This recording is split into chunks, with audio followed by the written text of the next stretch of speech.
नमस्कार प्रिय विद्यार्थियों, मैं captain doctor Vinod Kumar Bairwa, associate professor, department of English, SRP government college Bandikui, पुनः उपस्थित हूँ आज जॉर्ज बायरन के बचे हुए भाग को लेकर के। जॉर्ज बायरन के बारे में जो हम चर्चा कर रहे थे कि हमने पिछली क्लास में चर्चा की, उनके बारे में डिस्क्रिप्शन दिया, उनके बारे में वर्णन किया, उनका लाइफ स्टाइल के बारे में, उन्होंने लाइफ एंड हिज वर्क्स के बारे में हमने काफ़ी कुछ डिस्कस किया। Right now I would like to give a detail description or detailed introduction about his poem There is a Pleasure in the Pathless Woods. The present poem is taken from his famous collection of the poems Child Heralds. This is from Canto 4th, and these are in this poem there is a collection of 9 stanzas, and this is the last journey of his life. उनकी जो ये poem है Lord Byron की, उन्होंने जैसे मैंने कहा कि बहुत सारी कविताओं का काव्यों की रचना की। उन्होंने आर्ट्स ऑफ आइडलनेस, जो कि बहुत शक्तिशाली सटायर के रूप में उन्होंने इंग्लिश पार्ट्स एंड स्कॉच रिवेज के रूप में लिखा। बायरन यूरोप के टूर पे भी रहा, उन्होंने बहुत सारे देशों का ट्रेवल किया, और उसी यात्रा का रिज़ल्ट है जो आपके सामने चाइल्ड हेराल्ड के रूप में निकल करके सामने आता है, जो कि 1816 के अंदर फर्स्ट जो उनका है वो 1812 के अंदर पब्लिश होता है, एंड तीसरा भाग जो है 1816 के अंदर होता है, और लास्ट जिसके बारे में मैंने चर्चा की, the fourth canto, that was publish in 1818। इस पोइम के अंदर उन्होंने जो अपनी यूरोप ट्रेवल के दौरान जो बहुत सारे एक यात्री के रूप में बहुत सारे एक्सपीरियंसेस शेयर किए, एक्सपीरियंसेस एंड लोगों के साथ में जो शेयरिंग की, उस सब का एक डिटेल डिस्क्रिप्शन यहाँ पर है। और इस पोइम के अंदर एक हीरो के रूप में इन्होंने अपने आप को रिप्रेजेंट करने की है। जो बायरन है उन्होंने अपने आप को एक हीरो के रूप में रिप्रेजेंट किया है। जो बायरन है वो no doubt one of the demanding romantic poet के रूप में हमने इनको बताया था।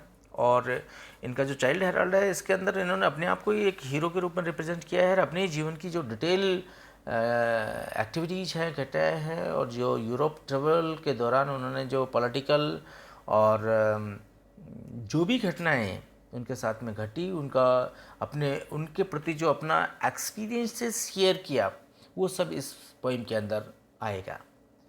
जो फर्स्ट 2 पार्ट्स हैं उसमें पुर्तगाल, स्पेन और अल्बाना के बारे में चर्चा करेंगे, और इसका जो अंत ग्रीस की जो स्लेवरी के साथ में होता है उसका रिप्रेजेंटेशन है। थर्ड पार्ट में जो पोइट है वो एक ट्रेवलर के रूप में बेल्जियम, राइन, अल्पस और जूरा जाता है, वहाँ का डिस्क्रिप्शन को रिप्रेजेंट करता है। And last the fourth one, जो कि उन्होंने द टूर ऑफ यूरोप, जिसमें कि स्पेशली फोकस किया है इटली के बारे में, इटली के जीवन और वहाँ के एक्सपीरियंसेस को शेयर किया है, और वहाँ की जो प्राचीन कवियों की यादें हैं, जो प्राचीन कवि पेट्रार्क है, टेसो है, उनके बारे में बहुत कुछ लिखा है। चाइल्ड हेराल्ड एक ग्रेट पोइम है जिसके अंदर कि उन्होंने यूरोप के बहुत टच्ड एंड अनटच्ड पहलुओं का प्रतिनिधित्व करती है, और उन सबको यहाँ पर चाइल्ड हेराल्ड के रूप में पोइट जी बायरन ने लिखा है। इसका जो स्वरूप है, इसका जो डायमेंशंस को यहाँ इस कविता के रूप में रिप्रेजेंट करने की कोशिश की है। लोगों के बारे में, उनके जीवन के बारे में, उनके विचारों के बारे में, उनका प्रभाव, उनका विचारों का प्रभाव बायरन के जीवन के ऊपर कैसा पड़ा, उन सब का डिस्क्रिप्शन इस पोइम के अंदर किया है। यद्यपि ये सामान्य प्रभावों को दर्शाती है, लेकिन कभी कभी ये बहुत गहन, बड़े और स्पष्ट विचारों का जो एक शक्तिशाली गठन है, उसको भी यहाँ पर रिप्रेजेंट करती है। इस पोइम के बारे में एक बहुत ही शानदार लर्नेड पर्सन हैं जिनका नाम तोजार एचएफ तोजार साहब हैं, जिन्होंने लिखा है कि चाइल्ड हेराल्ड बायरन की ग्रेटेस्ट लिटरेरी क्रिएशंस में से एक है। और इस कविता का जो फोर्थ कैंटो है that is the great one, और जहाँ पर वो लिखते हैं कि इस काव्य में बहुत लंबी, सबसे लंबी विचारशील, सबसे व्यापक रचना जो कि उसका जीवन बदल देती है, विचार ही क्या उसका जीवन बदल देती है, उसकी शैली, उसकी जो अलंकारपूर्ण, उसमें फिगर ऑफ स्पीच का जिस तरीके से फैंसी के साथ, इमेजिनेशन के साथ में यूज किया है, और इतनी लंबी और महत्वपूर्ण कविता ऐसी नज़र आती है जैसे कि ये कभी ख़त्म नहीं होगी और अंत तक रोचक बनी रहती है। इसकी रोचकता के आधार पर आंशिक रूप में इसकी जो विषय वस्तु है, इसकी जो शैली है, इसमें विभिन्न प्रकार के तत्वों को, विचारों को सम्मिलित किया गया है। एरिस्टो जो कि ऑरलैंडो फ्यूरिसिस और ओडिसी के समान महाकाव्य तो नहीं कहेंगे, लेकिन महाकाव्य की जैसी विशेषताएं इसके अंदर है।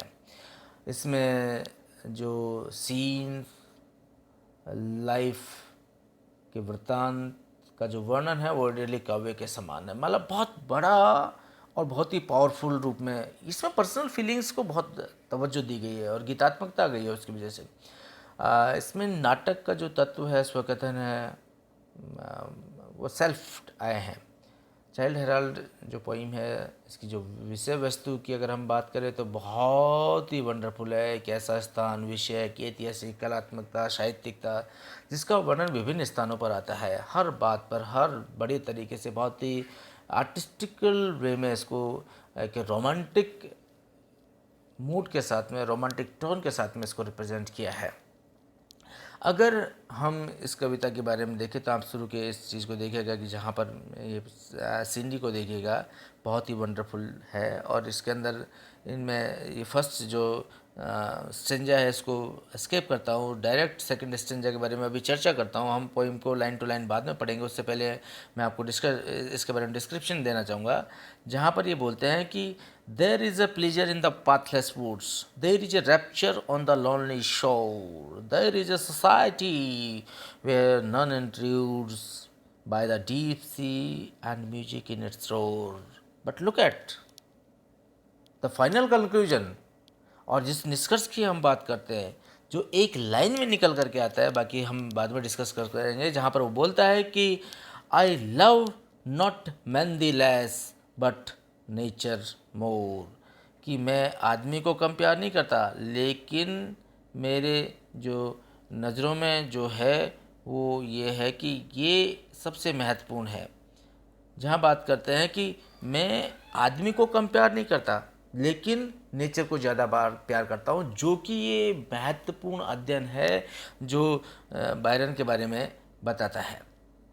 इनका जो तरीका है वो नो डाउटली बहुत ही वंडरफुल है। There is a pleasure in the pathless woods का जो अंतिम पार्ट है जिसकी अपन ने चर्चा की, जिसमें प्रकृति के प्रति जो समर्पण, जो फीलिंग, जो भाव इन्होंने बताया कि यस फॉर मी, अगर नो डाउट ही had multiple love affairs in his life, he had relationship with man and woman, he had post marital affairs, जैसा कि मैंने आपको बताया उन्होंने 2 मैरिज भी की हैं, और लास्ट में जो उन्होंने किस तरीके से शादी की और उनका अफेयर जो चला, तो ये अपने आप में एक नायाब है। तो जो पोइम है इसमें नेचर के प्रति तो बहुत डिवोशन दिखाया ही गया है, बट इस जो पोइम है ये अपने आप में एक शानदार निकल करके इस रूप में आ जाती है, क्योंकि इसके जो 4th भाग के जो अंतिम 9 पद है उसमें जैसा कि मैंने कहा कि इन्होंने अपनी यात्रा वृत्तांत को दिखाया। स्लाइड में देखिएगा जहाँ पर आपको इनका पर्सनल लाइफ के बारे में नज़र आएगा कि इनका जो रोमांटिक अप्रोच है वो किस तरीके की है। इन स्लाइड्स में यहाँ पर देने की कोशिश की है मैंने। ये स्लाइड्स सारी की सारी नेट से कलेक्ट किए हैं, और इन स्लाइड्स के अंदर वो जीवन को जीते हैं और जीते कलात्मक रूप से हैं, विभिन्न रूपों में जीने की कोशिश करते हैं। उनको जीवन जीना एक आनंद आता है जीवन जीने में। और आप देखिएगा कि जैसे मैंने कहा कि आपको इसमें समुद्र का दर्शन करवाएंगे, एल्पस पर्वत का दर्शन कराएंगे, मेडिटेरियन सी का दर्शन कराएंगे, जिब्राल्टर से मिलाएंगे, और अंतिम समय तक अगर हम बात करें लास्ट टाइम की, तो काला सागर जो है उसके भी आपको ये चर्चा करवाएंगे। उसके बाद में ये देखते हैं कि जो बात करते हैं कि जीवन है, इट्स ए लॉन्ग स्पैन, और इस लंबा जो जीवन है, इस लंबे जीवन के अंदर और भी बहुत सारी चीज़ें हैं जिनके के प्रति निकल कर कहते हैं उन्होंने अपना जीवन, बोलता है कि मैंने मेरा जो लाइफ है उसको व्यर्थ में नहीं गवाया। मैंने सूर्य की रोशनी में, पृथ्वी पर, समुद्र में मैंने बहुत आनंद लिए हैं, बहुत कठिन परिश्रम किया है। जो मेरे साथ में रहे हैं वो मेरे बारे में जानते हैं। और वो बोलता है कि जो प्रकृति के साथ में जो उसने संगीत जो उसको आनंदित करता है वह अद्भुत है। वो बोलता है कि मैं आदमी को कम प्यार नहीं, मतलब आदमी को प्यार कम नहीं करता, लेकिन प्रकृति को ज़्यादा करता हूँ। मतलब आई लव बहुत, मतलब मना नहीं करते हैं कि यस मैं इसको लव करता हूँ और इसको नहीं करता हूँ। वो बहुत सुंदर तरीके से बताते हैं कि यस मैं I love nature more, I love man not the less but nature more. और लेकिन वो बोलता है कि अपने दुखों को प्रकृति के सौंदर्य और उसकी भव्यता और विशालता में विलीन कर देता है। बोलता है कि प्रकृति तो मेरे लिए एक शरण स्थली है, उससे बेहतर और मेरे लिए कुछ भी नहीं है। बायरन समुद्र को संबोधित करता है, ये इस स्लाइड के अंदर देखिएगा, वो उसकी तरफ इंडिकेट करते हैं और इंडिकेट करके बोलते हैं कि जो सी है, मनुष्य चाहे कितना भी डींग मार ले, मनुष्य चाहे कितने भी अपने आप को सुपर पावर करने की कोशिश करे, लेकिन समुद्र के ऊपर वो अपनी विजय प्राप्त नहीं कर सकता। वह पृथ्वी पर विनाश कर सकता है। वो बहुत सारी मिसाइल्स का, बहुत सारे परमाणु बम्बों का प्रयोग करके, ईजाद करके पृथ्वी पर दहशत फैला सकता है, पृथ्वी पर अपनी तबाही मचा सकता है, दीवारों को तोड़ सकता है, किलों को दहशत में ला करके सेकंडों में उड़ा सकता है।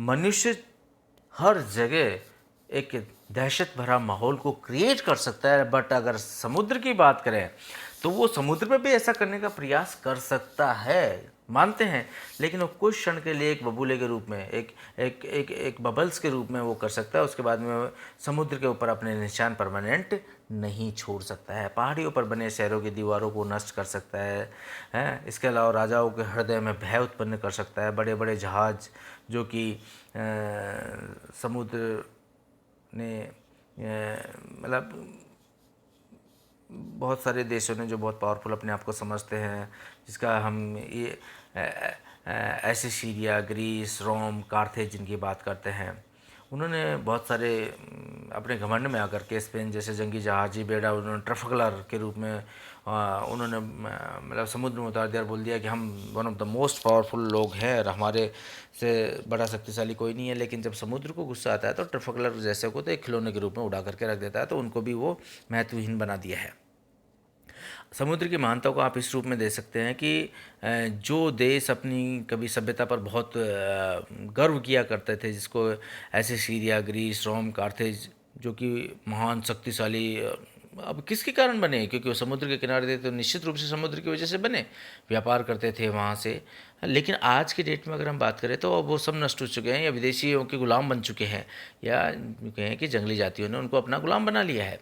लेकिन सी को अगर देखेंगे तो सी में किसी तरीके का परिवर्तन नहीं हुआ है, वो पूरी तरीके से अपरिवर्तनीय है, उसमें नो चेंज है। और बाकी ह्यूमन बीइंग जो लाइफ है वो चेंज हो चुकी है। तो ये अपने आप में एक एग्जाम्पलरी है। और उसकी अगर हम बात करते हैं तो नेचर जो है अल्टीमेट है, नेचर का कोई सब्स्टिट्यूट नहीं है, नेचर को कोई गुलाम नहीं बना सकता है। कभी बचपन से ही बात करता है कि समुद्र मेरे लिए तो खेल का विषय रहा है, समुद्र को मैं हमेशा से प्यार करता रहा हूँ, समुद्र मेरे जीवन का महत्वपूर्ण पार्ट है। यद्यपि समुद्र के बारे में बात करते हैं कि वो एक अनंत स्वरूप में है, लेकिन वो बोलता है कि वो भयभीत करने वाला तो लगता है। जब बचपन में मैं बायरन बोलते हैं कि जब मैं स्विमिंग के लिए आया करता था, तो उसमें भय उत्पन्न होता था मुझे। लेकिन जो भयभीत कर देने वाली जो शक्ति थी, उसमें एक अजीबोगरीब आकर्षण होता था जो कि मुझे उसकी तरफ आकर्षित करते थे। और मैं हमेशा से मैंने तो अपने आप को द चाइल्ड ऑफ सी के रूप में रिप्रेजेंट कर दिया है। मैं समुद्र के बच्चे के रूप में अपने आप को परोसता हूँ और बोलता भी हूँ कि I am the child of sea. और मेरा तो जो मालिक है ये है, मैं इसके ऊपर सवारी कर सकता हूँ, इसके अंदर रह सकता हूँ, जी सकता हूँ। वह अपने जीवन मतलब पूरा विश्वास कहा जाए कि जीवन जीने का, जीवन के प्रति जो आकर्षण है, जीवन बोलता है कि for me nature is everything. जब वो छोटा बच्चा था तो समुद्र की छाती पर, जैसा कि वो बोलता है कि उसके ऊपर खेला करता था, अब बोलता है कि अब मेरी जो है वो मेरे अंदर इतनी ताकत नहीं बची है। Look at in this slide, जहाँ पर वो बात करता है, ऑन द डेथ पैड पर है, और वो बात करते हैं कि अब मेरे जो जीवन है उसकी गूंज समाप्त होती नज़र आ रही है। कैंटो फोर्थ के अंदर, जो कि यूरोप टूर के अंदर मैंने कहा कि उनका जो डेथ है 1824 के अंदर हो जाती है बिकॉज ऑफ सीवियर फीवर। और अब वो बहुत जर्जर अवस्था में हो गए हैं, बहुत वीक हो गए हैं। लेकिन वो महसूस करते हैं कि जो कुछ उन्होंने किया, जो कुछ कहा था, उसे बदल गया है। अब वो विदा लेते हैं और उन्हें ऐसा लगता है, क्योंकि वो चाहते हैं कि जो यात्री उसके साथ में रहें, उनके विचारों से जो उन्होंने लाभ लिया, जो यात्री उनके विचारों का लाभ लेना चाहते हैं, देखना चाहते हैं, सुनना चाहते हैं, वे अपना निष्कर्ष निकाल सकते हैं कि उनको क्या लाभ मिला और क्या हानि मिली। लेकिन ये तो तय है कि नेचर जो है वो महान होती है और नेचर का कोई सब्स्टिट्यूट नहीं होता है। नेचर हमेशा हमें अपना, जो कि नेचर अपनी है, हम कई बार गेटिंग एंड स्पेंडिंग में अपना लाइफ को स्पेंड कर देते हैं शो ऑफ के लिए, दिखावा के लिए। जैसा कि वर्ड्सवर्थ ने अपनी जो पोइम थी the world is too much with us में भी इस चीज़ को रिप्रेजेंट करने की कोशिश की थी।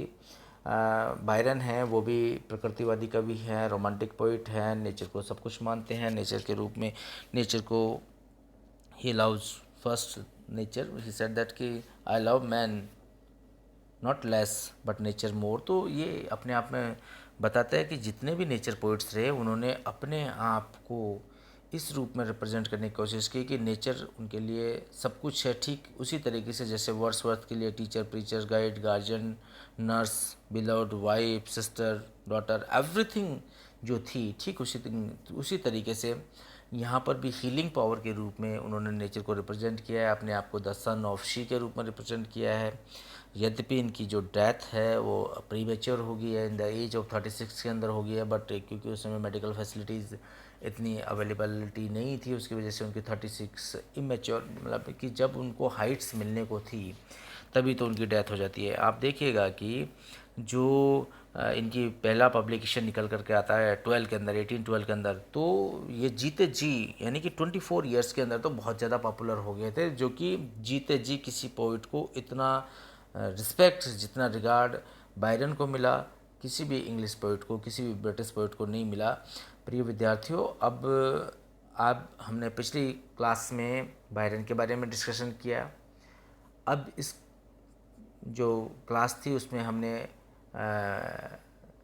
अबाउट द पोइम और the summary of the poem के बारे में डिस्कशन किया।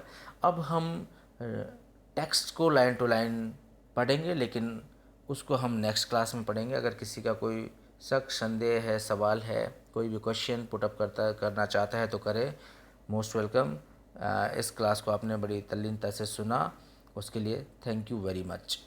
आप इसी तरीके से क्लास में ध्यान बनाए रखें। धन्यवाद आपका। आप अपन नेक्स्ट क्लासेस में इस पोइम को पढ़ने की चेष्टा करेंगे। आप पढ़ करके आइएगा और सवाल कीजिएगा। Thank you very much.